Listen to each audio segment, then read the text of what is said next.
LRPC subgroup meeting for the Block M review associated with Crystal Plaza Apartments project. We will be holding a hybrid public meeting which enables remote electronic participation as legally authorized by the Code of Virginia per the Planning Commission's electronic meeting policy adopted on July 7, 2022. Members of the LRPC subgroup for the Block M project are participating both here in person and virtually through electronic means. At this time, I'd like to orient everyone to our hybrid environment and cover a few specifics about tonight's meeting. Members of the public may attend the meeting here in person or electronically by using the Microsoft Teams provided on the LRPC webpage, the project webpage, the county's events calendar, and the email notifications sent to LRPC email subscribers. Additionally, there is a dial-in phone option for those who wish to use it. For our subgroup members joining virtually, if anyone loses internet connectivity during today's meeting, please reconnect with us by phone. Please keep your phones and devices muted until you're called upon. Turn off sound to any other devices around you to minimize interference. For our virtual attendees using Microsoft Teams, please turn off your video feed. We will address when it's appropriate to turn it on in a moment. The Microsoft Teams meeting chat is active for two purposes. The first, for LRPC subgroup members who need technical assistance, and second, for members of the public to add their names to the list for public comment, which will be taken at the end. The Teams chat should not be used for discussion. Those who were planning to provide public comment still need to do so at the end of the meeting, as the chat will not serve as that opportunity. All public comments must be shared verbally for the record during the assigned public comment period. Additional notes: if subgroup members participating virtually wish to be recognized to speak on an item during the course of the meeting, please turn your feed on and raise the virtual hand in Teams. We will monitor the video feeds that are on as an indicator of who would like to speak. If subgroup members are participating via phone today without the video option, please announce your name and group you're representing now, and we will verbally check in with you to see if you'd like to be recognized, as you do not have a video feed option. Anybody participating by phone without a video feed? No. Okay. All right. And for members of the public who would like to provide feedback and comment, you'll be called upon to speak at the end of the meeting. We will determine what the time is depending on how much time we have left in the meeting. Speaking time will be allotted based also on the number of speakers we have this evening. If you wish to speak, please enter your name in the meeting chat for virtual attendees, or provide staff with your name if you are here in person, and you'll be added to the speakers. Lastly, this is a public forum. Tonight's meeting will be recorded and posted to the county website. All information associated with today's meeting, whether written or spoken, is subject to the Freedom of Information Act requirements. So first, we will go around the table and just identify ourselves. Devansh Patel, Planning Commission. Sergio Ricachea, Principal Planner for the Development Services Bureau. Chris Lapp with the Transportation Commission. Hey, Van Heim, Pedestrian Advisory Committee. Eric Castle, Crystal City Civic Association. Gary Shinners, Park and Rec Commission. Benson, Forestry and Natural Resources Commission. Robert Vaughn, Wet Properties. Kendrick Whitmore, I'm with Venable, and I represent the applicant. Alan Beal with Cities Architecture, working with the applicant. Tony Steiner, I'm with Planning. Jim Lantelli, Planning Commission. Pete Robertson, Planning. I'm Courtney Basham with the Planning Commission. Peter Dogger, Associate. And do we have any planning commissioners online? I think Nia's here. Nia Bagley, Planning Commission. Anyone else? Hi, I just want to say I'm Michael Cullen with the Department of Parks and Recreation. Hello. Matt Matuzek with the Planning Division. Hi, Matt. And then any other commissioners here? Ben just said he can't unmute. Ben? Yeah. Okay. Got Ben. All right. Perfect. So I'm going to turn it over to Courtney. She's going to give us a presentation. Okay. Or maybe Sergio. Somebody's giving us a presentation.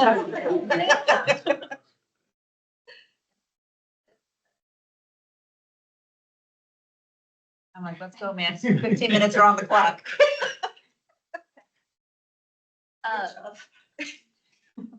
So good evening, everyone. As mentioned, I'm Courtney Badger with the county's planning division. I'll be kicking off the staff presentation for the block plan for the Crystal City Block M. This is a plan that was submitted with the site plan for the Crystal Plaza apartment site. Staff's presentation is going to focus on the block plan's compliance with the sector plan for the area labeled as Block M on this map. And our goal is to identify areas of compliance while confirming any proposed deviations from the sector plan that will require further discussion. We'll also cover next steps for the overall review of both the block plan and the site plan. So before we jump into the analysis, want to just first state the purpose of a block plan. The block plan serves as an early opportunity to confirm the Crystal City develops in a manner consistent with the sector plan, and that future planned improvements are not precluded by the proposed site plan project. It's an important evaluation given to that there are large block structures in Crystal City. Another goal of this analysis is to ensure that each block's infrastructure is maintained during the course of any individual site redevelopment. So this slide covers some frequently asked questions that we receive about block plans. I'm just going to hit the highlights, but if you want to look at it further, it's on the website. But just to summarize, a block plan is not required for all development in Crystal City. It is required on a site that is coming in with a site plan and a rezoning to CO Crystal City that's located east of Virginia. This project complies with all that. The block plan is a document that is adopted by the county board with concurrently with the final site plan. And as opposed to a site plan, the block plan looks at the entire block to ensure that there's nothing that could preclude future development on the block or any block level issues. So the outcome that we are looking for from the LRPC meeting is a consensus that either one, this block plan meets the intent of the sector plan goals and is ready to move on to SPRC review, or there are outstanding issues that need to be addressed in the block plan prior to moving on to SPRC. So starting with some background on Block M, this is located within the entertainment district. The sector plan calls for several things that I'll highlight on this block, one of which is a realigned Clark Bell Street that goes north-south through the block. And we'll get into more detail about that in a minute. It also calls for an open space kind of mid-block along Richmond Highway, along with some other open spaces, but this is the one that is within the project site area. So here you can see some existing aerial views depicting multiple buildings that comprise the larger Block M in Crystal City. Just to orient you to a few recent ones that you might remember coming to LRPC, this is the Crystal Plaza 1 site, these two towers that are currently under construction. And the Crystal Plaza 5 site also came in last year with the block plan. And that site has been demoed, but not yet gone to construction yet. So as alluded to, Block M, there's been two block plans that have been approved so far. The first is that northern one for Crystal Plaza 1 that was in 2021 by the county board, and then the one in the southeast corner last year by the county board. In 2023, the county board approved two future versions of the block plan with the Crystal Plaza 5 site. So looking at their future block plan A on the very leftmost site, this is what was approved. And then what the applicant is proposing is the one on the right of the left group. The difference mainly being the shape of these buildings, the shape of the open space provided within the project site area. There's also a future block plan B. So the one that was approved with the Crystal Plaza 5 project calls for a straight Clark Bell alignment with different building shapes than what is being proposed by the applicant. The applicant is proposing to do a more curved Clark Bell alignment that's consistent with the sector plan, and also changing the shape of the proposed buildings. So to help summarize the block plan analysis, we prepared a couple of tables outlining the presentation on 2 slides. For sake of time, I'm just going to touch on the deviations.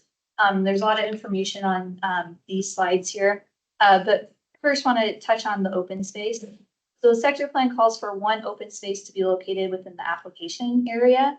That open space is open space number 9, which is called to be approximately 8,400 square feet, and identified in the sector plan as a landscape space with interactive elements of path and seating. So the applicant is showing the total 8,400 square foot space being achieved at the final block phase. They're proposing to deliver about 5,600 square feet with the first phase of development. The shape of the open space is different than what's envisioned in the sector plan. Although in the sector plan, the open space is not bound to build 2 lines, and it does say that the size and location is subject to further refinement through the site plan process. The deviations called out on this side relate to the Clark Bell Street alignment. The sector plan envisions the realigned street to provide 2-way travel. The proposed street tapers down to a 1-lane road. The sector plan also envisions a dedicated transit way, which is not being shown. And additionally, the sector plan calls for service and loading entrances to be off of Clark Bell Street, although the applicant is requesting to locate those on the same alley as the adjacent Crystal Plaza 1 project, which was a location that was approved in the last site.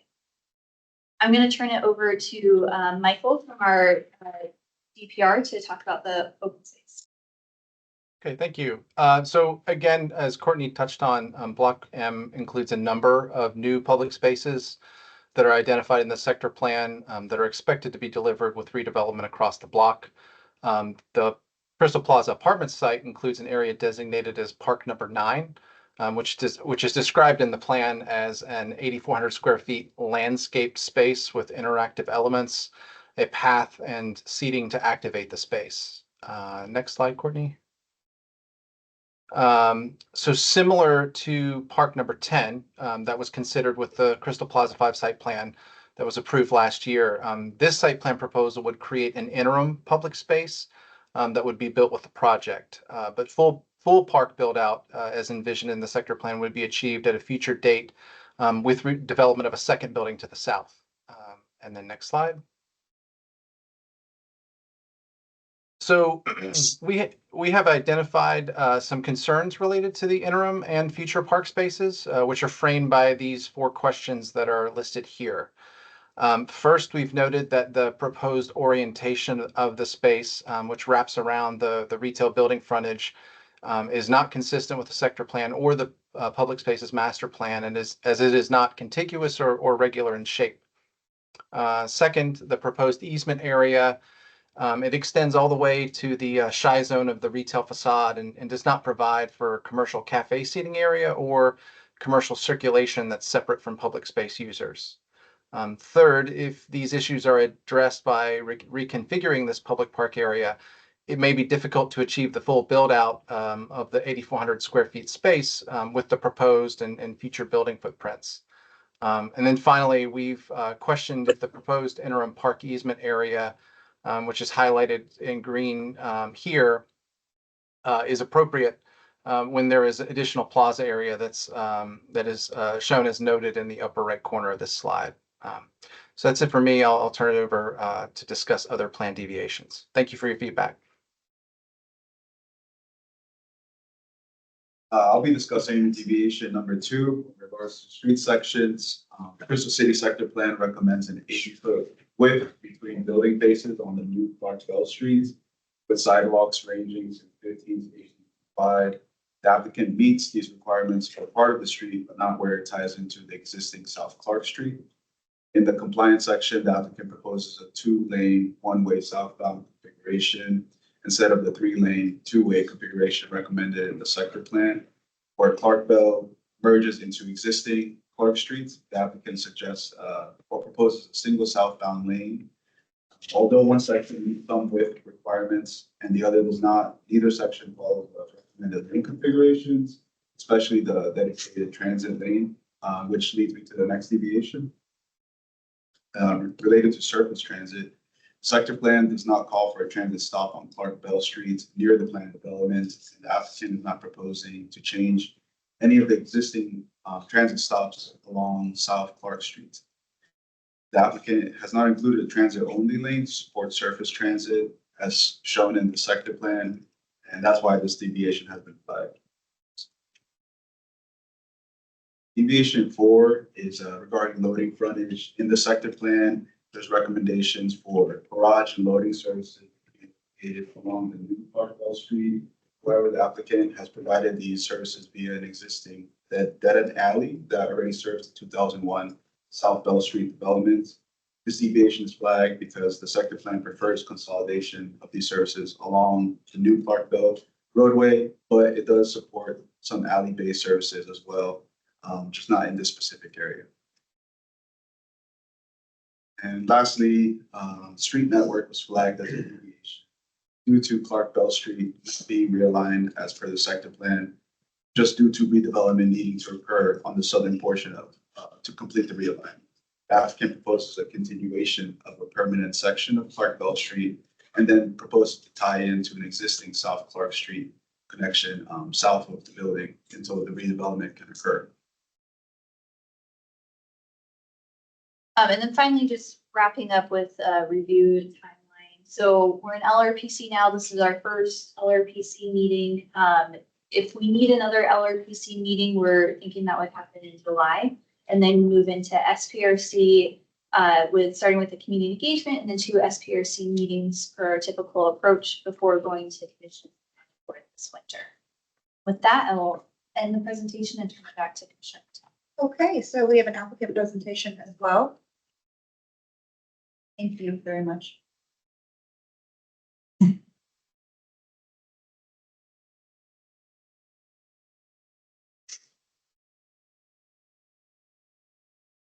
Good evening. My name is Robert Vaughn. I'm with Web Properties. This is actually my third 4.1 on this block. So I love it or can't get away from it. I can't decide.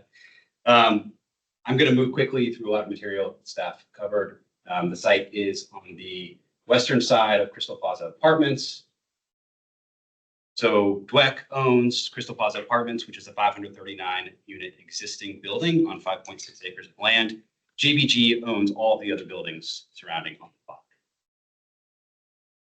243,000 square feet of land area. The existing building is 816,000 square feet. It's zoned RA 4.8, originally approved under site plan 11. The balance of Plaza Block or Block M carries a high OAH club designation, and it is within the Crystal City Coordinated Redevelopment District. So the sector plan provides some relatively ambitious goals for the development that's intended to occur on Plaza Block.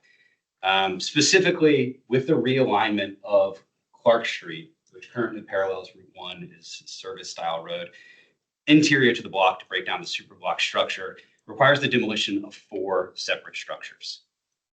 As we discovered on previous applications, sector plan does not provide any sort of phasing guidance.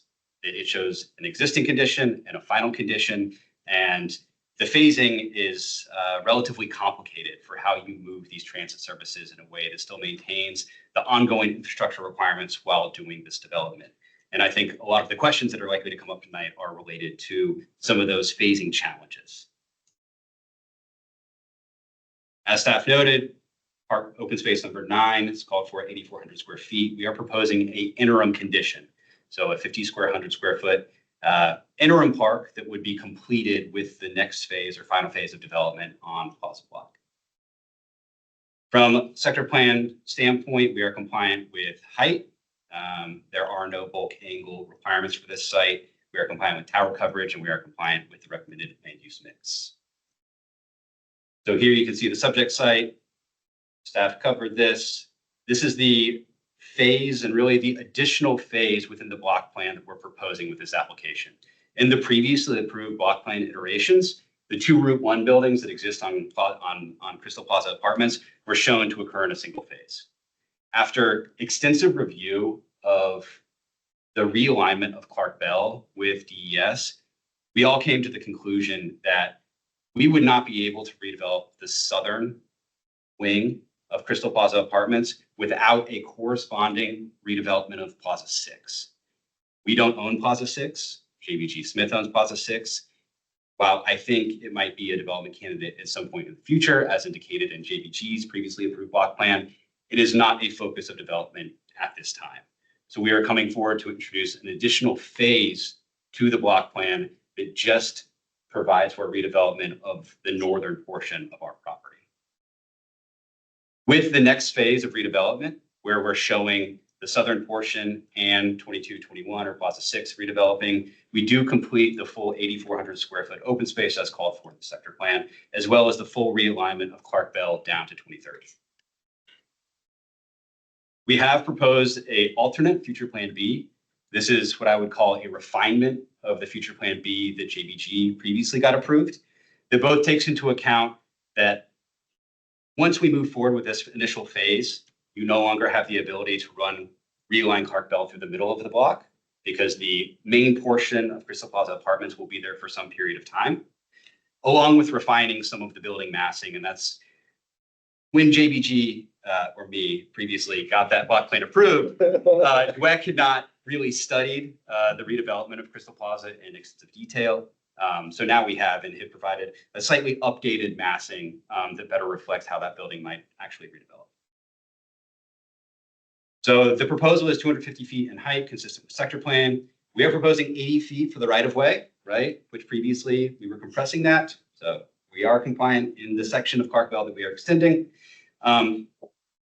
The big complication with this site is how do you extend Clark Bell through the midpoint of the block? And then how do you create the transition from the realigned portion of Clark Bell Street back to existing Clark Street while maintaining transitway services and bike services?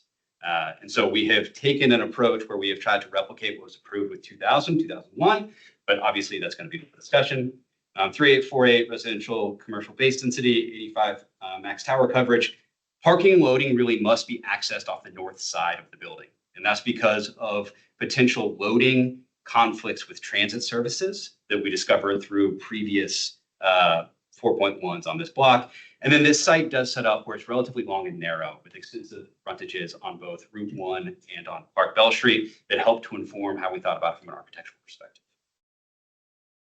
So what we propose is a 24-story building with 403 units and 800 square foot average unit size. We are proposing 70 spaces on 2 levels of below-grade parking. And we're connecting, or we've proposed a below-grade vehicular connection into the existing Crystal Plaza parking garage, given that we have several hundred excess spaces within that garage that are not currently being utilized. We have just under 8,000 square feet of ground floor retail proposed on the south end of the building. And then this does require the permanent removal of 55 units. So there are 66 units in each of the wings. We're removing all 66 as part of the initial demolition. And then we have the ability to add 1 unit per floor as we go back and seal up where we did the demolition. So here's some renderings of the architecture. We work with Studios Architecture, who's done a number of, I think, very high quality buildings throughout Arlington. And one of the big discussions that we had early on in the process is how do we set up a massing that kind of responds to the curving nature of Clark Bell Street. And as you move south on Clark Bell, you kind of continually get a different perspective and feeling of the building as you move along. And then we also wanted to punctuate it with these extensive outdoor balconies. And that's partially to provide additional outdoor space for the residents, but also to provide some contrast to the buildings recently constructed or proposed by JBG. And so here you can see, this is an aerial shot if you're looking north. So you can see curving Clark Bell as it transitions from the realigned portion back to Clark Street, and then the 5,600 square foot open space that we've proposed at the southern end. And then here's the view looking on Route 1 north. We've also continued that balcony language on the west facade. And here's the view of Route 1 looking south. So going through the various changes to Clark Bell Street, on the left is the proposal. And we have looked from an engineering analysis at how to make sure we're meeting the turning movements for the transitway bus, which is highly restrictive on the radii that we can program for the road as it snakes through, and that we are completing the full realignment of Clark Bell Street in the future plan A. So within that 80-foot right-of-way, we are consistently moving the 80 feet cross-section that was approved with 2001 to the midpoint of the block. And then here you can see that we have transitioned, or we have narrowed down that connector from realigned Clark Bell Street to existing Clark Street. And one of the trade-offs that occur in this interim phase is that the wider we make the connector road, the more we are likely to squeeze down the interim open space. And so finding the right balance between transit services and open space is something that we're interested in receiving feedback on. And so here you can see that we're proposing 5,600 square feet. And with the full proposal, we do get to the 8,400 square feet outlined in the sector plan, albeit in a slightly different configuration than what the sector plan originally envisioned. So we submitted this application last May. And so we're here tonight, and Courtney went through the various upcoming meetings. But assuming everything goes well, this would be board meeting sometime. With that, that concludes my presentation. Okay, so in preparing for this meeting, we came up with two potential topics. One is open space, and two is transportation. Great. And if there's anything else you'd like to add to that list, now is the time to do so. Any other buckets of conversation? All right, so listen, I like to go around the table. Sarah is joining us. Did you have anything that you'd like to add on the first topic, open space? I'm curious with regards to kind of the temporary status of sort of the park that would be in place. What timing might we get to full completion, if that could be known? I mean, obviously that would be kind of a guess, but I'd be curious how long we'd be looking at a temporary fix versus the full desired end result. Given that involves the coordinated development with another property owner, Right. I think it would probably not be in the near term. And I don't know what near term means necessarily, which, but I don't know, but it would be relatively complicated in order to get there. I think that it will eventually occur, but Plaza 6 is not at the top of JBG's priority list for the various development sites that they have. How do we know that? From my understanding. So like, JBG has two that are active right now. Yeah. One is Block W and the other is Riverhouse. and this is neither of those. Neither of those. They also have, That's how we know that. they also have 223, 2250 that was Okay. last year. They have 1800 that they have submitted a concept plan, at least it's reported by Arl now. 12th Street. And they also have 101 12th Street. So they have a number of So developments. this is falling further and We further down the list. Okay. So I was thinking a 10-year interim, but it's probably more than 10 years. I don't know. Given the pace of development in Crystal City, I don't know. I think you're rational too. You think 10 years is rational? We have to assume. Well, let's not assume anything. We don't know the answer to the question. Okay. All right. Chris? Thank you. Nothing on open space. Question I started asking Robert about when we were waiting, what the topography is of the open space. But ideally, it's a great connection for bike paths between Route 1 and Clark Street, except apparently it's not. So that's a concern. You really need good connections. I assume that eventually the total length of both buildings is going to be more than 600 feet. It would be more than 600 feet. So you need to have a connection there that people can use. And ideally it should be accessible. And that's really a key connection there. So Yeah. that's my comment. Something that I mentioned to Pam earlier is that at 20th Street, Route 1 and Bell Street Extension or Clark Bell are at the same grade, but Clark Bell essentially stays flat while Route 1 starts to dive. And so once you get to the southern end of our proposed building, the grade separation is in the range of 3.5 feet. As you move closer to 2221, that grade separation is more like 5.5 feet. So from an engineering challenge, thinking about how these buildings land and both activate Route 1 while still corresponding and providing interior services on Clark Bell Street is relatively complicated from an engineering standpoint. Did you want to add anything to that, Pam? Okay, I got a series of questions on what the final park is going to look like. No, it's one of my concerns is it looks from the park report, it looks like it's kind of squished, if you will, versus a real park. Do you know what I mean? It looks like some of the areas of the park are going to be in fact overrun by commercial activity.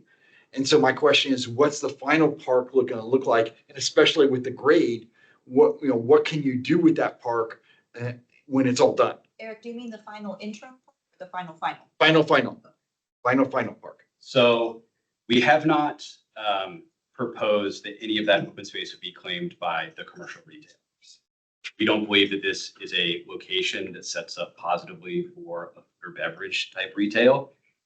We're just kind of in a inferior location relative to other options for food and beverage, where this is more likely something like service.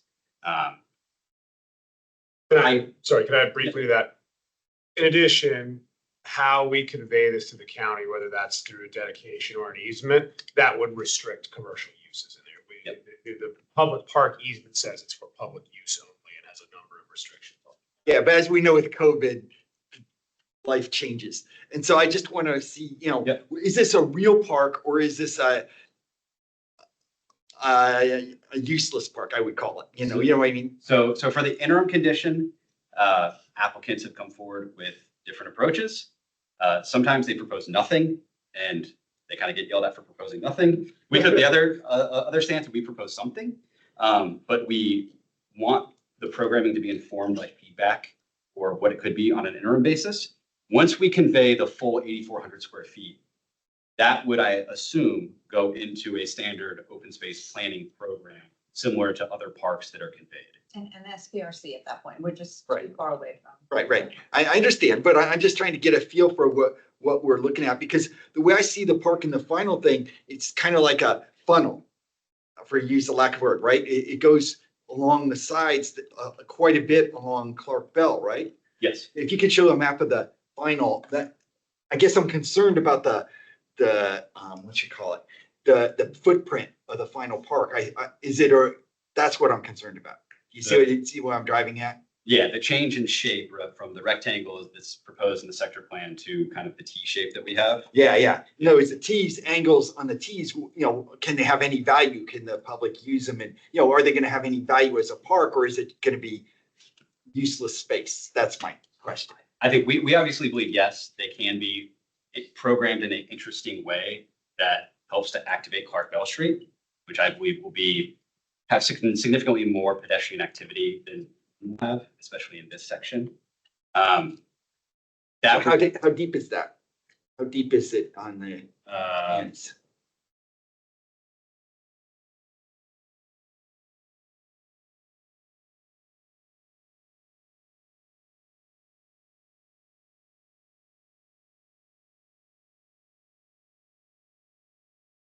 Kind of hard to tell on a map, Yep. If you move on to the next comment, I can look that up and respond to that. Okay, and then in the interim, would this be a county park, or are you considering this your own park until the final thing? In other words, where you can convey partial park or only, do you see what I'm saying? There would be either, but yeah, this would be an easement. And when say the full easements, it would be the same easement that you would see in terms of the language and the conditions in the full park. So there's not going to be a difference in treatment in terms of public access. It's not going to be less than with respect to how the public can access it. It'll be the same as the final condition. Right. Well, what I'm asking is in other words, when you do this interim park, is it going to be turned over to the Arlington County Parks, or are you going to run it until you get to the final easement? Typically, in the past, I've seen that for interim park spaces, we would be responsible for maintenance. Okay. The maintenance would not be turned over to Arlington County until the final park is proposed. And likewise, the design of this interim space are you going to do that, or is the county going to do that? In previous applications, the design has been contemplated through the SPRC process, and then we've been responsible to build it out as part of the initial construction, rather than having county funds build it out through a CIP or something like that. Okay. And to your previous question, for that narrow part, it's about 28.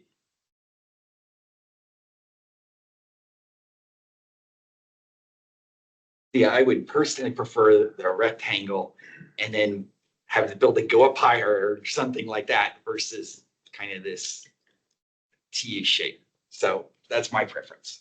Understood.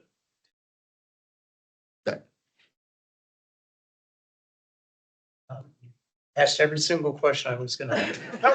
Thank you so much. Love that.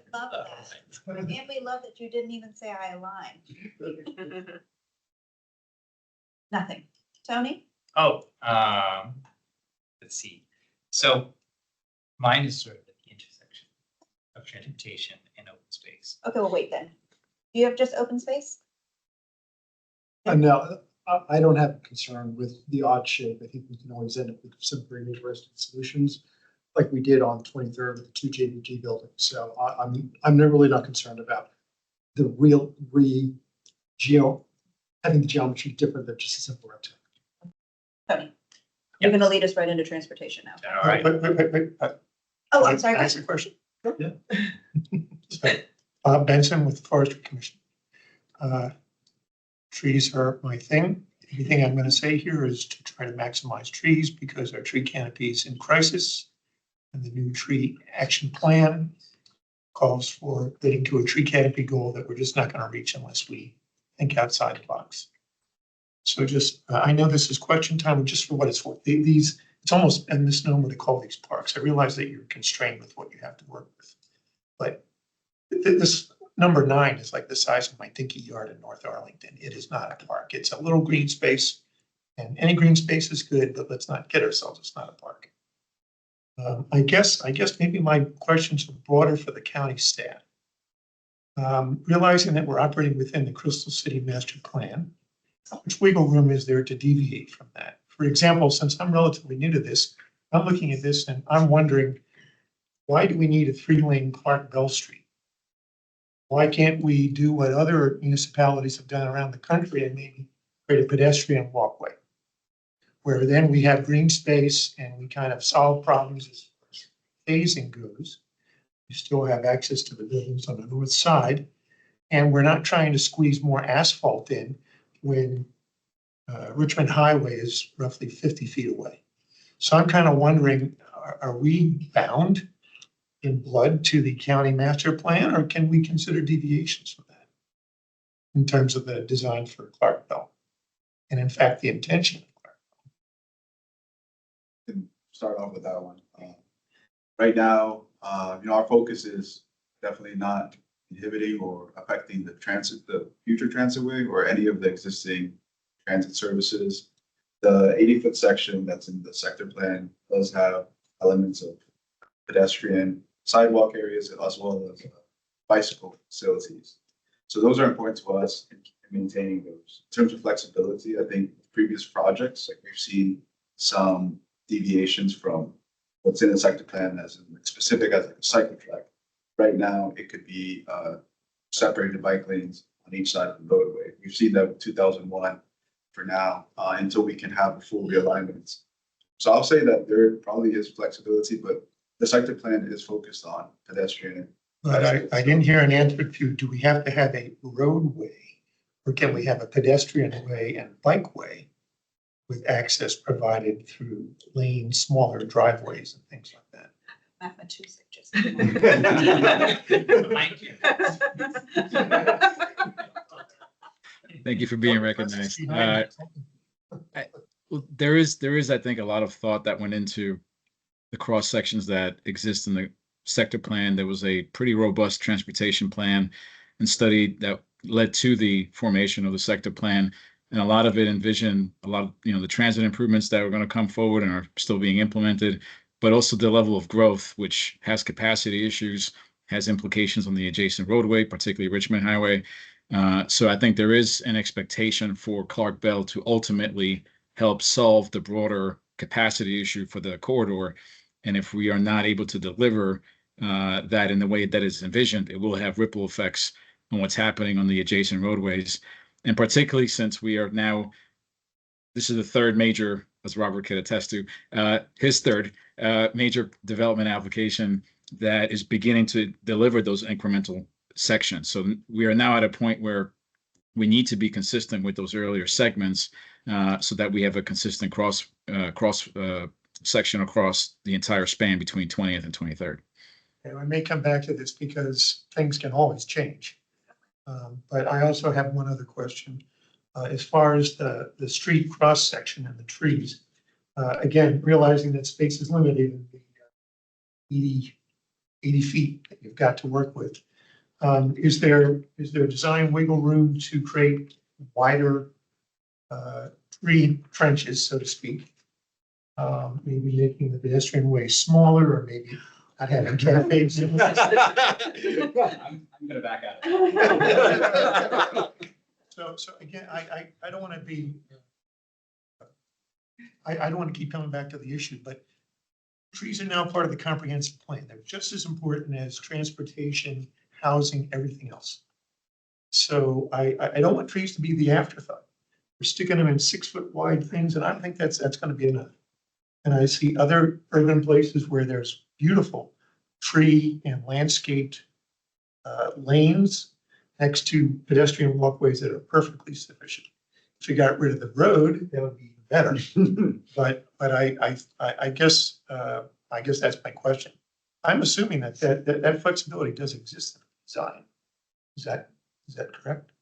So for the tree pit spacing and stuff, yeah, so that's a big topic that we talk about at SPRC meetings, getting into the actual dimensions of the tree pits and the sidewalks and how that all interplays with each other. There is some flexibility with tree pit size that we could go as far down to like 4 feet and wider if we wanted. But that's typically a conversation we have at SPRC when we're looking at those kind of zoomed in details. So that could be adjusted at a later date. Yeah. Okay, thank you. Just remember, we're like up here, then we'll get here, Sure. right? Yeah. Ben, you have a question or a comment? Yeah, they're sort of both in one. I didn't get a chance to introduce myself because of the mic stuff. Ben Devon's with the Crystal and Pentagon City Review Council. And there was there was a comment about, can the county deviate from the sector plan? And I'm going to channel the previous Crystal City Citizens Review Council, Krister, all who would say absolutely, and it has been done many times, much to residents' frustrations. And that gets to my question, which is about the shape of the park. And I really agree with Eric's comments about concern about the funnel and really, not even, so much of the interim condition understanding, right, there needs to be flexibility, but the final condition as presented, whether the public really would be understanding that this is a public park and usable considering how much is along the frontage. And so I'm interested in hearing from the applicant why the shape of the building deviates kind of from the original plan that wouldn't allow for the full 8,400 feet to be in a rectangular shape, and instead why it's kind of angled in a way that smushes the park out so that so much of the park is not really contiguous. Yeah, Ben, I think there's kind of two considerations as we start diving into it. The first is that the illustrative plan and the sector plan, the width of these buildings was more akin to an office building than it is a building. And as I think, thought process around future redevelopment in Crystal City transitioned from being slightly more office focused to slightly more residential focused, it created different geometries. And then the second is that because of the grade separation between Route 1 and Clark Bell Street, we had to make a judgment as to how and who would be accessing this open space. And I think we made the determination that this open space would likely be accessed and served more of pedestrians on Reline Clark Bell Street, along with the other transit services, than it would on Route 1. And so we have biased the square footage to Clark Bell Street in an attempt to respond to what we came through that engineering analysis. Can you speak a little more to the grade separation? Right, with the Route 1's going to change for better or worse. And so from it's going to need some pedestrian. Yeah, from my understanding, and this is working off of the latest EDOT backgrounds that we received, they are not planning to change the grade of Route 1 between the section of 20th and 23rd Street. So they are changing the cross section slightly, but that grade is going to maintain. And so you are going to have a relatively long stretch between 20th and 23rd where you do have continual grade separation as you make your way south. And it does not seem like that is going to be modified if Route 1 is ever changed, which is different than what is happening, I think, north of the street, where they are making substantial revisions to what the existing grid is. So with that, this grade issue is something that is going to have to be dealt with. And I agree with Pam's comment that an accessible means probably needs to be incorporated somewhere so that people can create some connection. But given that there's no cross street that separates 20th to 23rd Street, I think the likelihood that you're going to have a lot of pedestrian traffic that chooses to walk along Route 1 as opposed to the alternate routes is relatively low. I think it'd be helpful if there is a second LRPC, or at least in the first SPRC, to see like a representation of the grade separation and kind of the interaction. Because right, it's making a change. It is making a change to the sector plan, a determination that, and maybe it makes sense, right? Especially if you're moving a little off of Clark Bell and making Clark Bell more engaged than plan, but to understand, you know, the thinking and the visualization behind that proposed change, where we're prioritizing pedestrians off of Clark Bell. If that's kind of the intent, and especially that, you know, that kind of curve around the building that could signal that this is a bit of more of a private space and a public space. I think it's also important to point out that the sector plan does treat some open spaces differently than others. There are certain open spaces that are specifically defined by the build-to lines of buildings, and there are others that are not. And you can see it in some of the maps that show those that are within the build-to lines versus those that are not. This is one that's not. Similar to, if you all remember when we did 223 23rd Street, the one at Crystal Drive and 23rd Street. So I think the sector plan also recognizes that for some of these smaller open spaces, there's a little more flexibility rather than those like your Center Park, your very critical and large parks that are defined by the build-to lines. And Ben, I do have a rendering. I know this might be going into SPRC territory, but I have a rendering I can show if that would be helpful. It would be helpful. Sure. I don't know whether this is going to be helpful to me or not. It will.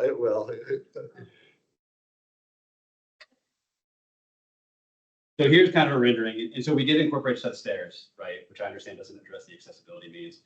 We have broken the retail spaces so that we have retail that does front and activate on Route 1. And then we have retail that fronts and activates onto kind of this open space in Clark Bell Street. But the grade separation is meaningful and gets more meaningful as you move north to south along this block. Before anybody has any questions, this is just like, you know, we're just putting this out there. This is not real life. No. And that's number one. And number two, let's just reorient ourselves right now. This is LRPC. That rendering is SPRC. Okay. So I just want to be, before anybody raises their hand and says they want to have questions about the stairs or none of that, because this is just LRPC. Okay.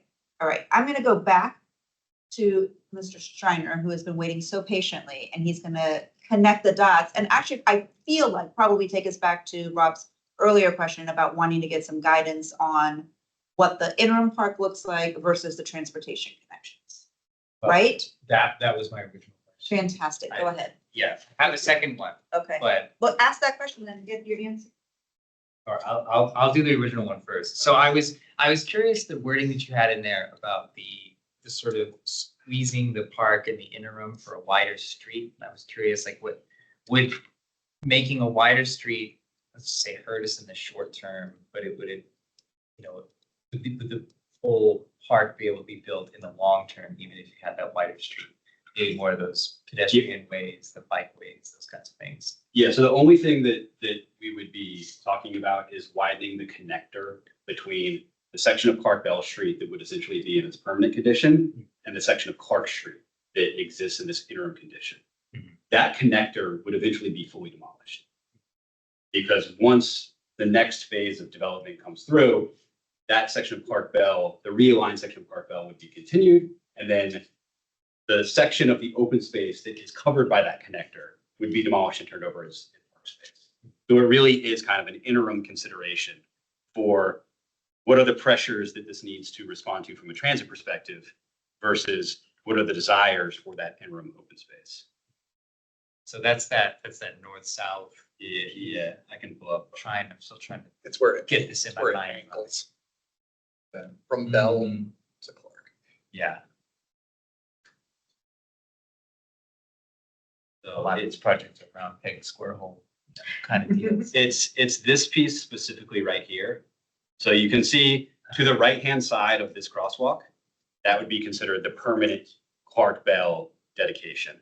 Once you move left of that, you're getting into this interim Cursor around condition. just a little bit. You see the green and the black.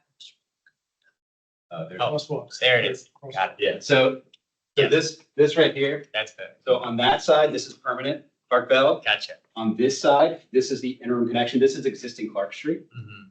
And so here's the open space. As we expand the roadway, because we have a southern wing that sits right here, we're constrained on the southeast side of the roadway for where that curb line can sit. And so depending on how wide this road needs to get to satisfy transit pressures, you're going to start to edge in to what this interim open space is. Right. So Rob's earlier question was, how much do we want to edge in? Right, exactly. And like, would we be sacrificing that just in the short term? Would it be a long? It would only be in the interim condition. Yeah, I would hesitate But to the say interim short. condition is we don't know how long. the right. interim It is. can be very long. So that's the real, Yeah, now we buried the lead. The real question is, what do we feel about the pressures on the park versus the pressures on the transportation? Because that is going to be an existing reality for us. We keep saying the interim, but it's not the interim. This is our reality. and that leads, For, until JVG Smith comes back and says, we're ready. that leads to my second Go. question, is I was a little confused about what the fate of the transitway lane was in the sort of short and long term. So there's a requirement that the transitway maintain operation 100% of the time. Through. We cannot move the transitway. We've tried to move it onto all the other roads. We have not been successful. So the transitway has to stay on Clark Bell Street. It has very specific requirements. It has a 12-foot lane. It has specific turning radii that we have to accommodate at certain design speeds. So the transitway has to stay. And the cycle track, I think, has to stay in order to be compliant with the Crystal City Coordinated Bike Plan. So those are the two have-tos. And then the additional travel lanes, the additional vehicular lanes, I think are going to be the point of conversation going back and hearing from DES and hearing from this group as well for how does that interim connector fully resolve itself. Does that answer all your questions, Tony? Yes, it does. Yeah, getting to the temporary connector. How is the new Clarkville the same width as the old Clark Street? The traffic lanes, not the sidewalks. Are you talking about the permanent portion of Clark Bell Street or the connector? Permanent. The permanent portion of Clark, Permanent that. the permanent portion of Clark Bell Street is about 20 feet wider than existing Clark Street is 60 feet. New Clark Bell Street is 80 feet right away. What strikes me here is that first, the transitway is a priority, so that's going to be there. I agree with that. That's why you're getting the pushback on that. That is a number one priority. The bike circulation has been a big deal for Crystal City, so having that there is extremely important. So that's a must-have. So really coming down to is the traffic lights, whether it's going to be, is there enough in the interim connector? There's room for a transit way. Is there room for, without not having parking, but other than that, having one lane going one way and one lane going the other, the side next to the transit way? So the one thing I would point out is that until Clark Bell Street is fully realigned to 23rd Street, it has to be maintained as one-way south. It can be two-way from the intersection of the alleys in 2000, 2001, moving north. It's two-way in that section in order to accommodate turning movements into the 2001 garage and loading space. But south, it's going to be one-way. The old Clark Bell is still. Because the existing Clark Street is still one way. Okay. That's fine. We did all that. It's a weird street. It's sort of ridiculous. The green space next between it and Richmond Highway is useless. So all of this is the right way to go. So I have no concern about that. Keeping one way in the interim is okay, but eventually it should be two-way. And we're building to accommodate that down the road. And this will not preclude two-way down the road. Down the road, once Clark Bell is fully realigned to Clark Street, this one-way road turns into a two-way road that meets the design criteria for that two-way infrastructure. Okay, with all of those provisos and understanding, I'm fine with this interim way to deal with it and having a narrow connector. It's fine. It's not, I don't see it as a problem. But again, priorities are transit way, bike way, and eventually having a two-way along here, along with the right-of-way sufficient for pedestrian sidewalks. Obviously, this is going to be a walkable neighborhood that we have a real honest to God walking ability. So that's my comment. Want to be okay with keeping it one way in the interim condition, but as we just established, the interim condition is still, this is also contingent on what JBG determines to do at some unknown period of time, and they have 14 other priorities before they're going to get to this one.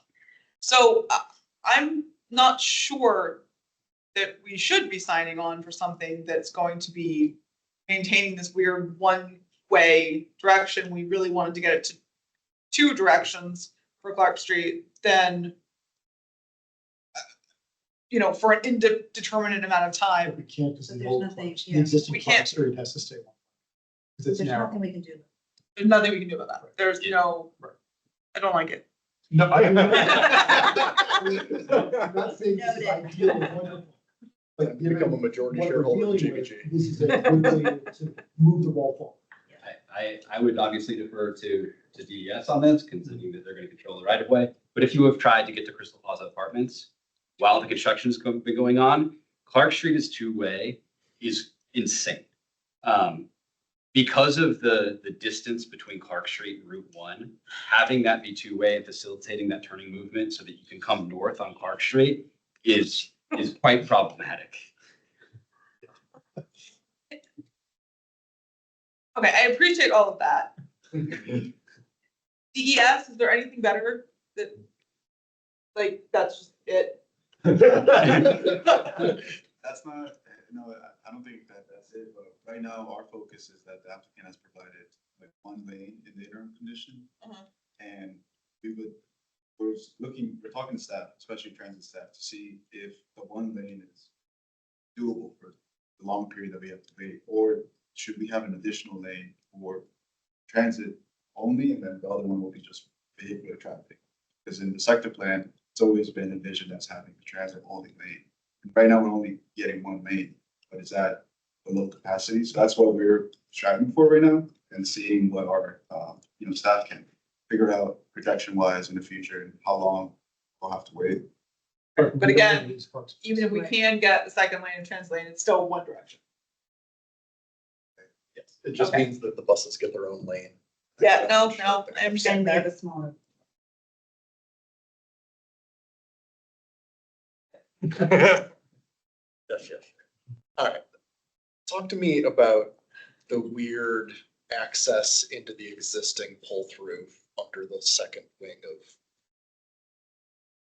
That's the thing that weirds me out. We haven't even talked about it. So, any visual for that. Just to the left of that black crosswalk.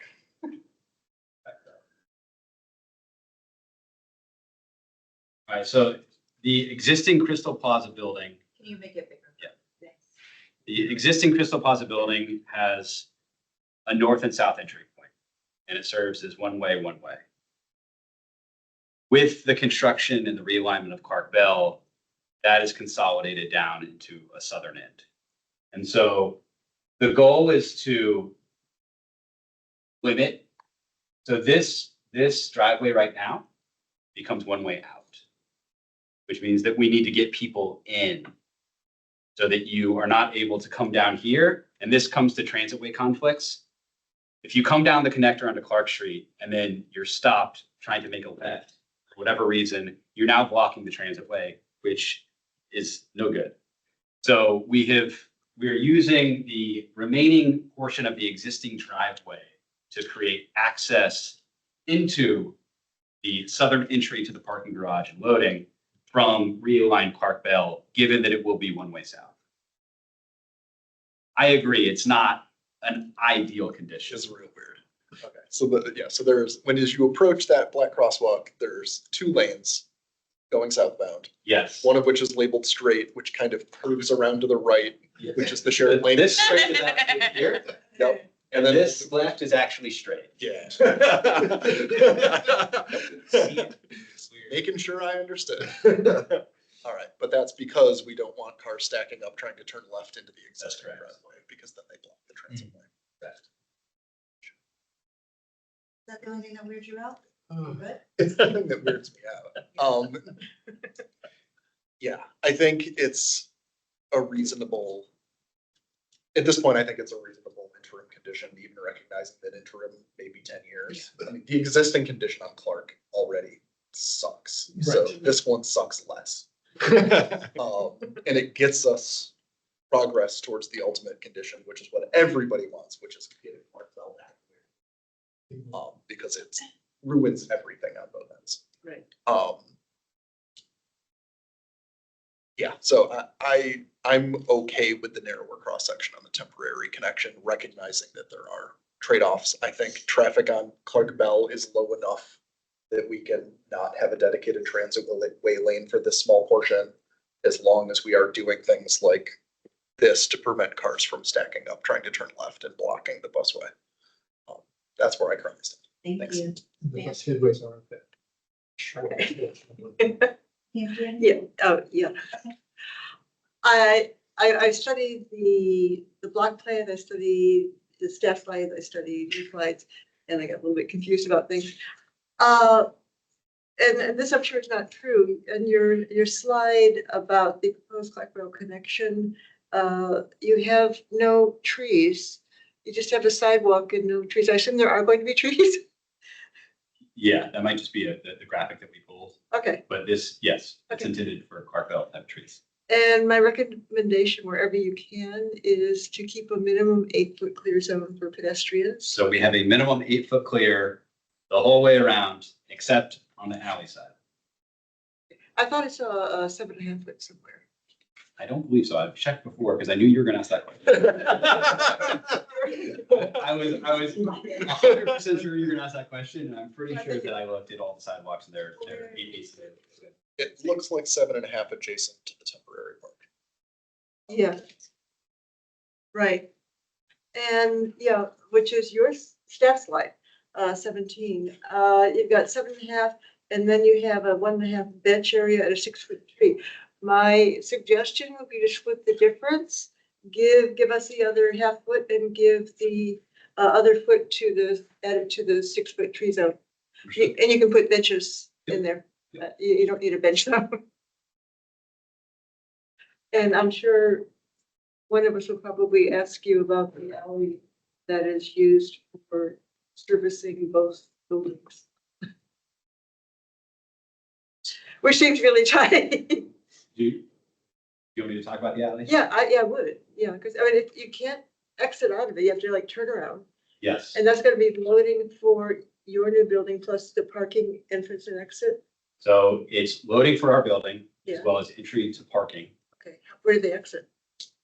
With parking? Yeah. So remember that the parking, we have 70 spaces underneath our building, Right. and the vast majority of the parking is going to be underneath existing Crystal Plaza. Right. So the parking entry exit could be within that alley. We also have connections through the JBG garage to exit out onto Okay, either 23rd Street or exit out onto Crystal Drive. okay. So they have other options. So we have flexibility, understanding that if I'm parking, I might go and drive down, but I am not coming out. I'm gonna go out Crystal Drive or out onto 23rd Street. And then that alley also serves loading for the 2000 South Bell building, the JBG building that's closer to Route. Right. In one fairly narrow alley So, and that doesn't go anywhere. yeah, I mean, once that VDOT, I'm gonna speak for VDOT, though they wouldn't appreciate that. VDOT's not gonna let us connect the alley through to Route 1, given the distance to 20th Street. It would just create havoc. As part of the 2001, that was contemplated to potentially be a right out alley. That we've received comments back that that should just be closed and the sidewalk should continue. So that will be a alley, a loading plaza, where it's going to serve loading for both buildings. But we can't locate loading on Clark Bell Street, and we can't locate loading on Route 1. So this is really the only location where loading can exist. Yeah, and I thought you said, Courtney, that staff had another idea of where the loading could be. No, the sector plan identified loading on Bell Street, but with the different iterations of the block plan, it's been, loading has been contemplated on that alleyway, and that's what's been. So it's the, Okay, it's, you're okay with it? Okay. I'm done. Okay, fantastic. Just a quick question. So what we're talking about in this temporary condition is only one lane for both cars and transit? That is what is included within the. Okay, I'm fine with that. And then finally, on this alleyway, transit, is there any sidewalks on this alleyway, or is this just an alleyway for cars? So we have a sidewalk that extends until you get to the loading docks. And JBG has a sidewalk that goes to a depressed apron in front of their loading. Okay, so it goes to the loading docks. There is this little sidewalk to the loading docks, but it doesn't go out till you're Route 1. That's, we don't have that in our application, correct? And there's no entrance to Route 1 anyway. No, but I was thinking pedestrian entrance. Well, I mean, we could make one, Oh, okay. is what I'm saying. I'm suggesting that maybe you make one that allows pedestrians to go up from Route 1. Is that possible? So that would exist on the JBG side with a depressed curve, with a mountable curve. So it would be a depressed apron as you get to their loading. Okay. But they do have a sidewalk strip that exists on the south side of 2000 South Bell. I believe that's correct. Okay. Eric?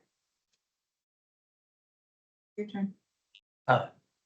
Would it be correct to say, I struggle with articulating this, that the site plan review process, as a practical matter, cannot start with respect to input regarding the park plazas number 8 through 11 until JBG Smith engages? And we don't know today when that might happen. so your question was about park spaces 8 through 11.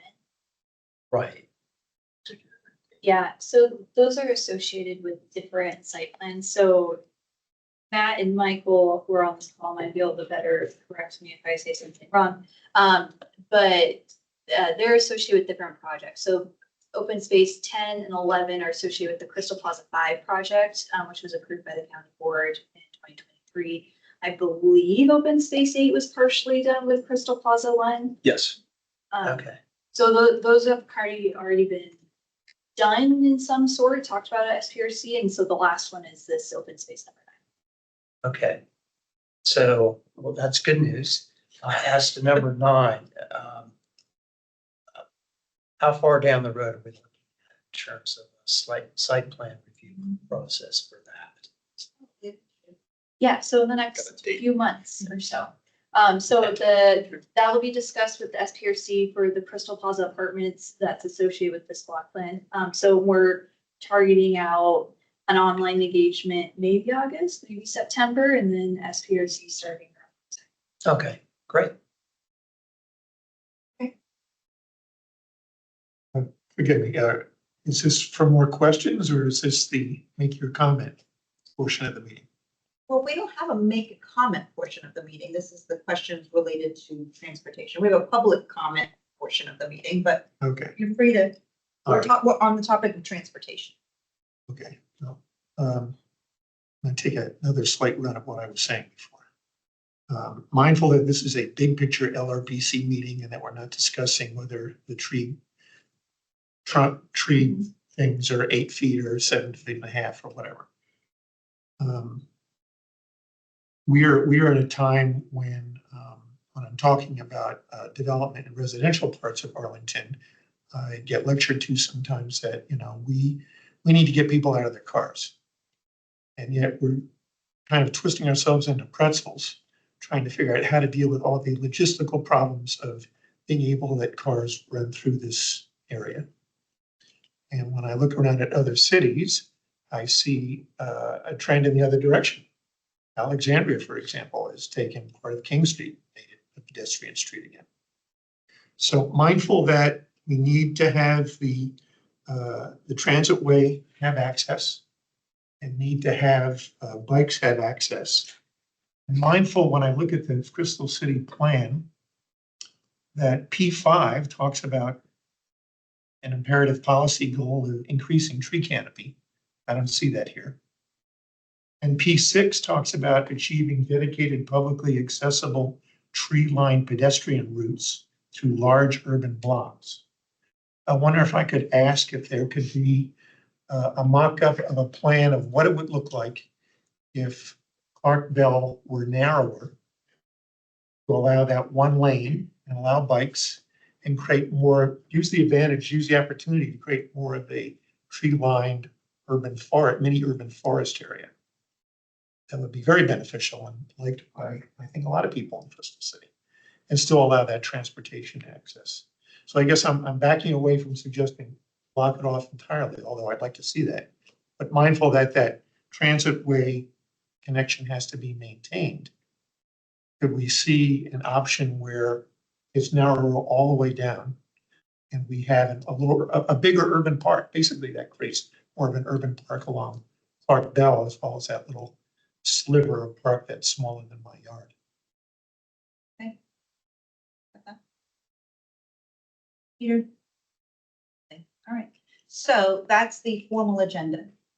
Open space and transportation. Are there any other questions that you would like to ask? Go ahead, Courtney. That funky intersection I was asking you about earlier, is that currently expected to be stop sign controlled? At that black crosswalk With the left turn straight lane? where there's the Yes. yeah, the whole like transitioning from one type of facility to the other is a little weird. It would be nice if all the cars were stopping. So glad to hear that. Thank you. Thank you. All right, we have no public, okay. I have one last little thing. Because there's a lot of questions about, green elements here. So I think something that could be good to offset this is the sort of, I feel like the design elements in the building itself, roofs, all that kind of thing. There's, I forget the name of the building. It's the orange one that's in Crystal City. It's supposed to have, greenery going up the side of it. So I think that's something that could be used as like inspiration for the design down the line here. I think building that green design into the building, at least on a visual level, offset some of these hardscape changes we're making. May I just supplement that? I appreciate you bringing that up. I take it for granted that biophilic design in buildings is going to be part of your thinking. But yes, that. Yeah, I wanted to call it out. But I guess I would just offer a nuance here. I don't see it as instead of. I guess when I'm talking about the Barcroft development, I'm involved with that. When I'm talking about Block W, we have opportunities here to create little urban green spaces that are kind of innovative. So I would urge you guys to not just think about, well, we got to meet this number of trees and that's the number, we met it and that's it. Think about how you can actually turn this into an opportunity to create something that's an award-winning urban forest design that really, I think, then would complement the green elements of the buildings as well. I ask that it be looked at as an opportunity, not as a problem. I'm going to invite you to send an email to the applicant with any ideas that you have so that they can include it in the SPRC, which Courtney said will likely be scheduled in September. So we can hit the ground running with those comments. All right, there's no, Ben. Sorry, yes. This is not just something I hope to see at SPRC is a discussion from the applicant about the people who currently live in the units that are going to be demolished and how they're going to do right by them. So just Not for discussion now, but something I hope will come up at that point. Thank you, Ben. Okay, so there are no public comments for this evening. Please expect that, well, first of all, congratulate yourselves. Number one, you've done very well tonight. Number two, remember, we're planning a SPRC somewhere down the road, likely in September. So you will all be invited back here to have that more in-depth conversation around what this looks like. Expect to have conversations around greenery. Expect to have conversations around affordable housing, displacement. All these things we've already previewed for the applicant. They're already aware. We will have more conversations around transportation, of course. We will be further down the road with more information. Okay. Thank you all. You all have lots of places you could have been tonight, but you chose to be here at LRPC. And we thank you for that. Have a great night. Thank you. Well, we're early.